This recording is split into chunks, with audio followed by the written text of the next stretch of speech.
Çocuklar için orada hadis kitapları var. Onlara bakın. Bunu anlamadım.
Malumunuz olduğu üzere Türkiye Kitap Kültür Fuarı 1981 yılından itibaren başlamıştır. 28 yıl boyunca Sultanahmet Meydanı'nda gerçekleştirdiğimiz fuar son 9 yıldır Beyazıt Meydanı'nda yapmış bulunmaktayız. Son 2 yıldır ise asli mekanına dönmüş vaziyette. Hem yayıncılar olarak hem de ziyaretçilerden gelen tepkilerle mutlak surette fuarların Sultanahmet Meydanı'nın yapılması teklifleri ve talepleri vardır. O yüzden bizlerin de Büyükşehir'den her zaman talebimiz Sultanahmet Meydanı fuarları gerçekleştirme arzusunu bir kez daha dile getirmek istiyoruz. Bugün 38. Kitap Kültür Fuarı'nı açtık. Diyanet İşleri Başkanımız fuarımıza katıldı, açılışımıza katıldı.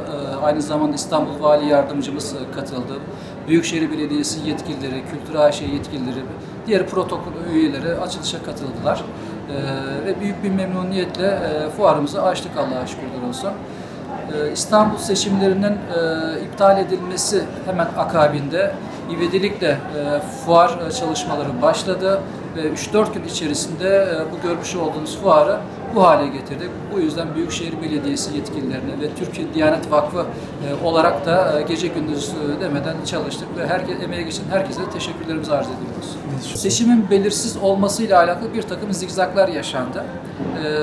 Daha sonra seçimin iptal edilmesi vesilesiyle İstanbul Büyükşehir Belediyesi resmi yazımıza olumlu cevap vererekten Sultanahmet Meydanı'nda fuar kurabileceğimiz hususunda resmi beyanatta bulundu. Özellikle İstanbul Büyükşehir Belediyesi'ne vekil olarak atanan İstanbul Valimize teşekkürlerimizi arz ediyoruz. Şu anki fuar alanımızda toplamda 144 stand mevcut, 105 yayıncı var. Yaklaşık 10.000 çeşit ürün bulunmakta. 7'den 77'ye her kesime hitap eden yayınlar bulunmakta. Sadece yerli değil, yabancı yayınlar da hakeza bulunmakta. Çocuk yayınları özellikle çok zengin bu fuarda. Bütün yayıncılarımız adına okuyucularımıza şunu iletmek istiyoruz. Çocuklarımızı, eşlerimizi, dostlarımızı fuar alanına getirelim. Kitapla meşgul edelim. Eğer çocuklarımızı biz kitapla meşgul etmezsek hayat bir şekilde çocuklarımızı meşgul edecektir. Bu açıdan kitapla haşir neşir olması için mutlaka kitap fuarlarını sevdirelim, getirelim, gezdirelim en azından. Aynı zamanda şunu da ilave etmek isterim. Sultanahmet Meydanı'nda sadece fuar gerçekleştirmiyoruz. Bugün aynı Çamlıca Camii'nde de fuarımız açıldı. İlave olarak Gaziantep fuarımız açıldı. Ankara Kocatepe Camii'nde fuarımız vardı yine. Hakeza o da bugün açıldı. Almanya Köln şehrinde de fuarımız bugün itibariyle açılmış vaziyette. Bundan dolayı katkısı olan, destek veren herkese müteşekkiriz.